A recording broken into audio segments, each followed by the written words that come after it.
ஓம் ஸ்ரீ ஆதிபராசக்தி அன்னையே போற்றி போற்றி. காளஹஸ்தி ஆலயத்தில் உரைகின்ற ஸ்ரீ ஞான பிரசுன்னாம்பிகை வழங்கிய அருளுரை.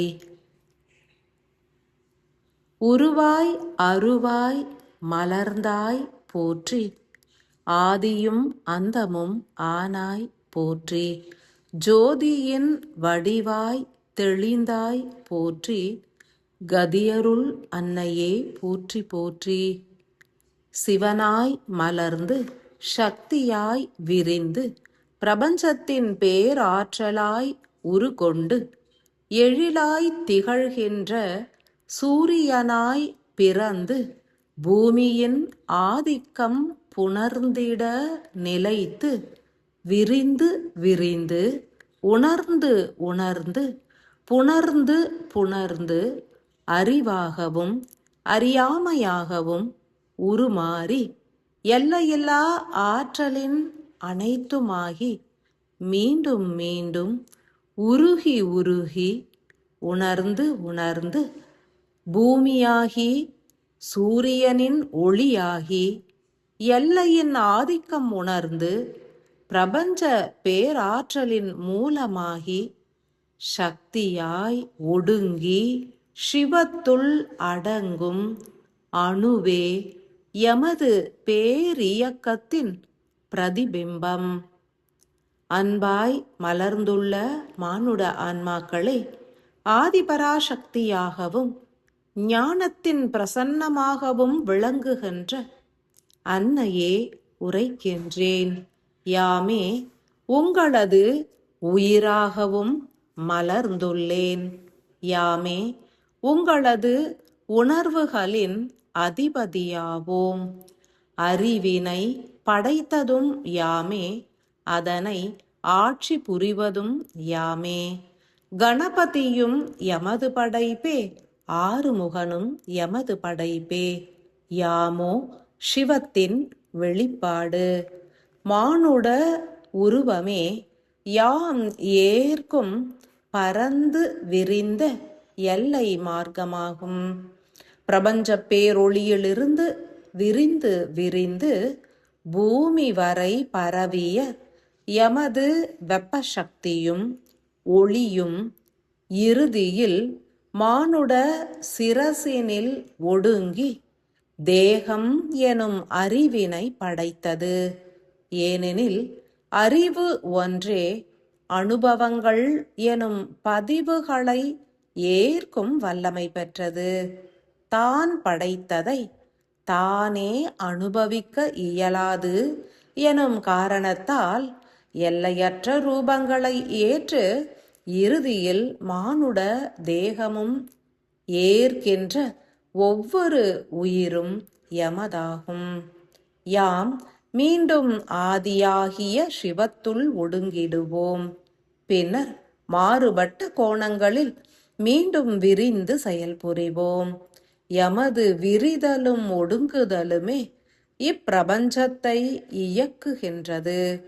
சதுர் யுகங்களுக்கு ஒரு முறை ஒடுங்கி விரியும் யாம் விரிந்து இயங்கிட 4 யுகங்களையும் ஒடுங்குவதற்கோ வெகு குறுகிய காலத்தினையுமே ஏற்கின்றோம்.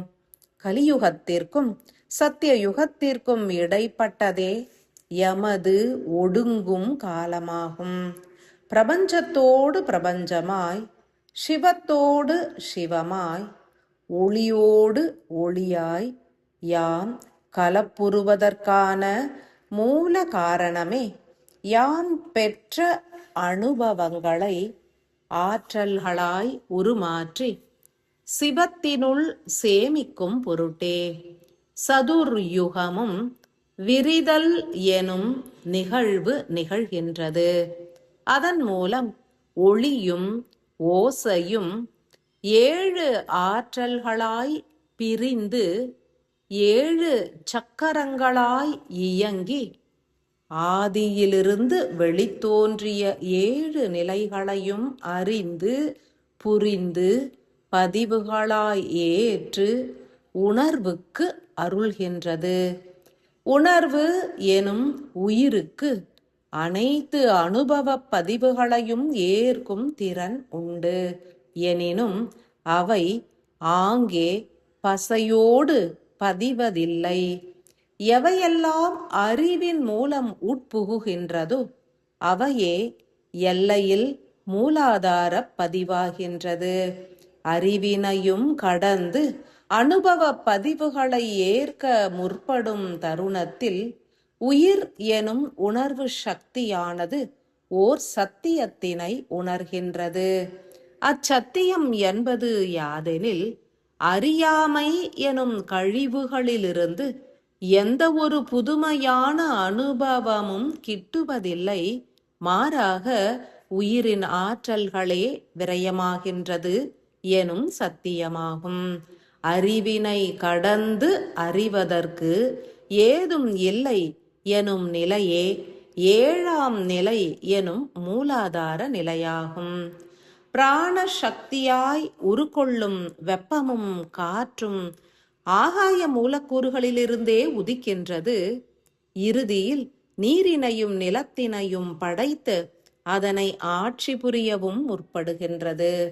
இறுதியில் மூலாதாரமே முதன்மை மற்றும் இறுதியினை இணைக்கும் பாலம் என்றே உணர்கின்ற உயிர் சக்தியாகிய யாம் மீண்டும் 7 படிநிலைகளை கடந்து சிவத்துள் ஒடுங்கி யாம் பெற்ற அனுபவப் பதிவுகளையும் பகிர்ந்தே செயல்புரிகின்றோம்.